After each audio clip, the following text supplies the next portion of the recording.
दोपहर में पढ़ना सबसे खतरनाक माना जाता है कि दुविधा में दोनों गए, माया मिली न राम। तुम मेहनत भी कर रहे हो, जिंदगी भी कमा रहे हो और तुम्हें कुछ मिल भी नहीं रहा है। दोपहर में पढ़ना सबसे खतरनाक माना जाता है। 2.5 किलो लंच कर लिए और पढ़ते पढ़ते एक काम जरूर करा करिए, नैप जरूर लिया करिए।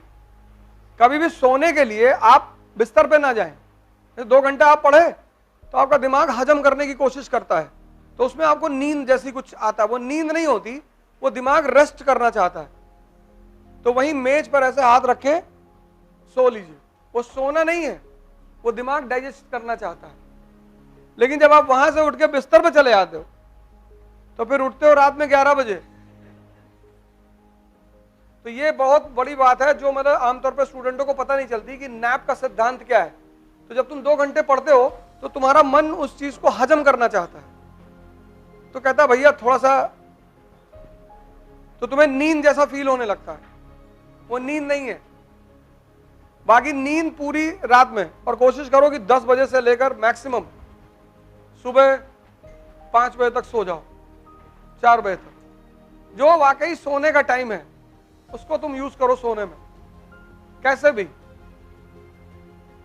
रात्रि जागरण का खेल मत रखो।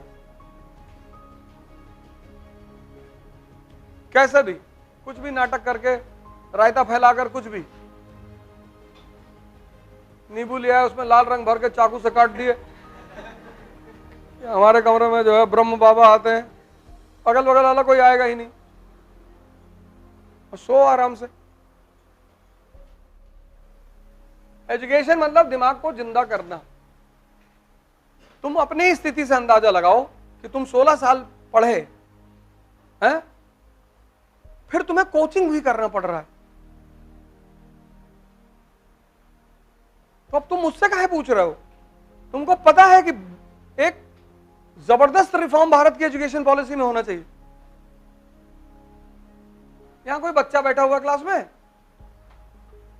सब पाषाण काल के लोग हैं सब। तो 1-2 बच्चे बैठे होंगे, बाकी सब स्टोन एज, प्री पैलोलिथिक वेलिथिक के हैं सब। ये बेचारे वैसे ही दुखी हो रहे हैं कि यार बताओ ये सब हम क्या पढ़े थे यार। सब मॉडर्न इंडिया पढ़ के बैठे इसमें 10, 12, 15 लोग। अब ये सन्नाटे में कि हम भी कुछ पढ़े थे, लेकिन ये सब तो कहीं लिखा था। तुम्हारी आंखें गुजर गई ऊपर से। वो किताब तुमसे चिल्ला रही थी कि भैया सुन लो भैया, अरे तुमने कहा बाद में सुनेंगे यार, अभी टाइम नहीं। और तुम्हारा वो हाल हो रहा है कि दुविधा में दोनों गए, माया मिली न राम। तुम मेहनत भी कर रहे हो, जिंदगी भी कमा रहे हो और तुम्हें कुछ मिल भी नहीं रहा है। कॉम्पिटिटर हो तुम, घर से तुम्हारे 5-6, 7 हजार, 10 हजार रुपया आता होगा, तो ना तुमको खुदा मिल रहा है, ना तुम जीवन जी पा रहे हो, और सनम तुम्हारे हाथ में है ही नहीं। जल तो तुम बहुत रहे हो, ऐसा नहीं कि नहीं जल रहे हो, जल बहुत रहे हो, लेकिन कोयले की तरह जल रहे हो, राख बन जा रहे हो।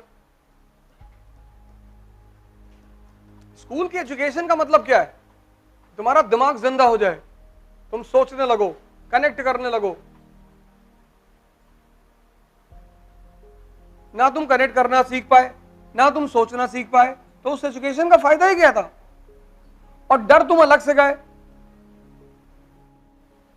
इतना बैग लेके लड़के क्लास में जाते हैं, क्या फायदा? मॉडर्न पीरियोडिक टेबल और मेंडली पीरियोडिक टेबल में फर्क ही नहीं पता, क्या फायदा?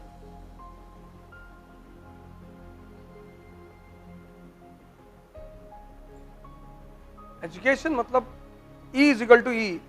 एजुकेशन यानी एनलाइटनमेंट,